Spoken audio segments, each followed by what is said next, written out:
కాలంలో నేను చెప్పింది ఒకటి, అధికారంలోకి వచ్చినాక చేసింది ఒకటి. నేను తప్పు చేసినా నా పిల్లలను తీసుకొచ్చి నా కొంప నేనే కూల్చుకున్నా అనే రకంగా ఈ రోజు కేసీఆర్ ఆలోచించే కేసీఆర్ ఫామ్ హౌస్ లో నిశ్శబ్దంగా పడుకుంటూ ఖాళీ అసెంబ్లీకి ఒక్క రోజు వచ్చి అటెండెన్స్ చేసుకుంటూ, ఎందుకంటే ఆయన ప్రతిపక్ష హోదా పోవద్దని. ఇకపోతే మొత్తానికి బీఆర్ఎస్ వాళ్ళు ఇచ్చిన హామీలు ఏమేమి పూర్తి చేసిండ్రో వాళ్ళు ఒక్కసారి శ్వేతపత్రం మొదలమని. ఎందుకంటే పిచ్చి కుక్కల్లాగా మాట్లాడడం ఒక కేటీఆర్ ఒక్కడే మాట్లాడుతుండ్రు, మిగతా వాళ్ళంతా మళ్ళా కూడా ఓకే.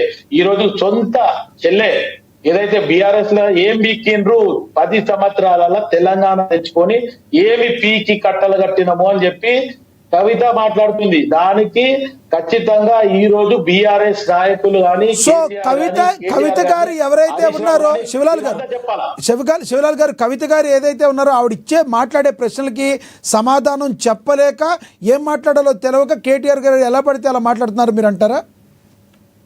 101%. ఇప్పుడు చెల్లెని అనలేడు. చెల్లెది అంటే ఇంకా ఆమె ఫైర్ బ్రాండ్ లాగా ఇంకా కేటీఆర్ చేసిన తప్పులన్నీ చెప్తారు. ఎందుకంటే రబ్బర్ చెప్పులు వేసుకున్నాడు, ఇస్త్రీ బట్టలు వేసినోనికి ఈ రోజు చాపర్లు ఎక్కడికైనా వచ్చినాయి, ఫామ్ హౌస్ ఎక్కడికైనా వచ్చినాయి.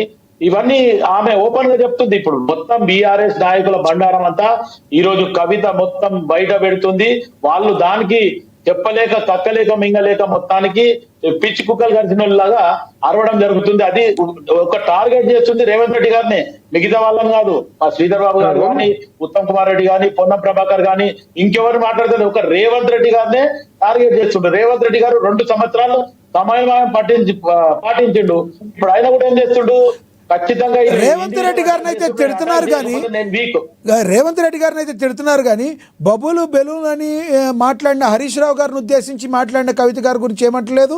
మరి అదేవిధంగా హరీష్ రావు గారితో కూడా అంటి ముట్టినట్టుగా కేటీఆర్ ఉన్నారు. ఏంటి ఇంకా వాళ్ళ మధ్య ఇంకా సంయోజనలు లేవని అనుకోవచ్చు అంటారా? ఇప్పుడు కేసీఆర్ మూలగొడ్డాడు, ఫామ్ హౌస్ లో ఉన్నాడు, ఆయన బయటకు వస్తలేడు, ఆత్మ విమర్శన చేసుకుంటుండు. వీళ్ళు ఆధిపత్య పోరు గురించే 3 ముక్కలు ఆట ఆడుతుండ్రు హరీష్ రావు, కేటీఆర్. ఇది ఇప్పుడు ఇంకొక ప్రజలలో ఇంకొక అపోహ కొత్తగా వచ్చింది.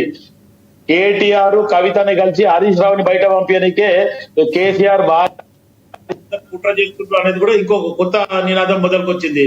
ఇప్పుడు ఇవన్నీ ఆలోచిస్తే మన పరిస్థితి ప్రకారము ఇవన్నీ ఆలోచిస్తే మటుకు ఖచ్చితంగా రేపు ఏమన్నా జరగవచ్చు. ఇప్పుడు ఆధిపత్య పోరు కేసీఆర్ ఇప్పుడు రానున్న మున్సిపాలిటీ ఎన్నికల్లో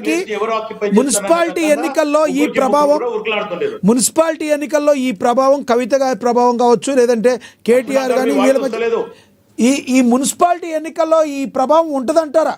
కవిత ప్రభావం కానీ ఒకరికొకరికి సరిగ్గా మాట్లాడుకునే తీరు కవిత యొక్క ప్రభావం ఎక్కువగా ఉంటుందంటారా?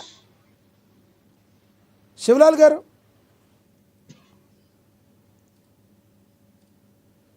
నా వాయిస్ వినబడుతుందా? మీ వాయిస్ వస్తలేదు నాకు. ఇప్పుడు వినబడుతుందా? మీ దగ్గర సిగ్నల్ ఒకసారి సరి చూడండి.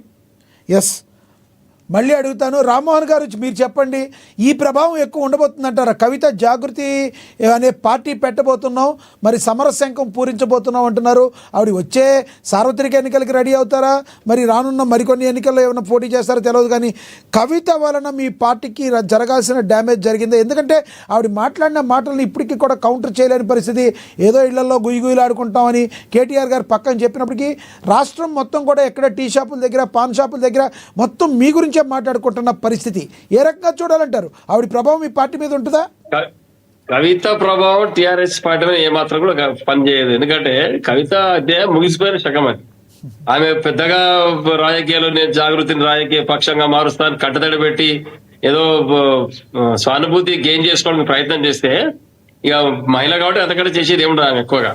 కాబట్టి పెద్దగా ప్రభావం చూస్తే మేమేది అనుకోవట్లేదు. ఎట్టి పరిస్థితుల్లో టిఆర్ఎస్ పార్టీకి కవిత పార్టీ నుంచి కానీ, కవిత నుంచి కానీ, కవిత చరిష్మా నుంచి కానీ ఎలాంటి ప్రభావం చూపబోదు. కేసీఆర్ కుమార్తెగా వారు ఇన్ని రోజులు అక్కడ వారు హోదా గాని గౌరవం గాని లభించింది వారికి. తండ్రిని వ్యతిరేకిస్తూ కష్టపడి సాధించుకున్న తెలంగాణ పార్టీని, తెలంగాణ కార్యకర్తలను కించపరుస్తూ మాట్లాడితే ఎవరు సహించరు. మరి ఒకటే గుర్తుపెట్టుకోవాలి, ఈ రోజు మాట్లాడుతున్నాం 10 సంవత్సరాలు హరీష్ రావునే టార్గెట్ ఎవరినన్నా కానీ హరీష్ రావునన్నా, సంతోష్ రావునన్నా, కేటీఆర్ నన్నా, ఎవరినన్నా తెలంగాణ పార్టీ ఒక ఈనాడే సర్వసైన్యాధ్యక్షుడు కేసీఆర్ గారు మాకు కేసీఆర్ గారి మాటను తూచా తప్పకుండా పాటించాల్సిన పని టీఆర్ఎస్ కార్యకర్తలది. అంతేగాని వ్యతిరేకంగా అడ్డగోలుగా మాట్లాడతారు. ఒకటి రామ్మోహన్ గారు మీరు ఒకటి చెప్పాలి, మీరు ఒకటి చెప్పాలి, కాదు మీరు ఒకటి చెప్పాలి. రామ్మోహన్ గారు కూడా మా ఒక్క నిమిషం. ప్రభావితం చేయలేదు, ఆమెకు స్కోప్ లేదు రాజకీయ రంగంలో. ఇప్పుడు తెలంగాణ పరిస్థితిలో రాజకీయ పరిస్థితుల ప్రభావంగా ఇక్కడ జాబ్ లేదు, ఆమె పార్టీ పెట్టా పెద్దగా మూడోదరికి ఏం లేదు. కేసీఆర్ తర్వాత కవితకి దమ్మున్న నాయకురాలు మీ పార్టీలో. ఒక్కటి రామ్మోహన్ గారు ఒక్క మాట చెప్పండి. మా పార్టీలో కేసీఆర్ గారు సర్వసైన్యాధ్యక్షులు, వారి నాయకత్వంలో చాలా మంది సైనికులు వారు తయారు చేసిండ్రు. వందల మంది సైనికులు మా దగ్గర, సుశక్తులైన సైనికులు, ప్రతిభ వ్యక్తులు చాలా మంది ఉన్నారు. మాకు పార్టీకి ఎలాంటి ఇబ్బంది లేదు. కవిత ఒక్కటి పోతే మాకు ఎలాంటి నష్టం లేదు.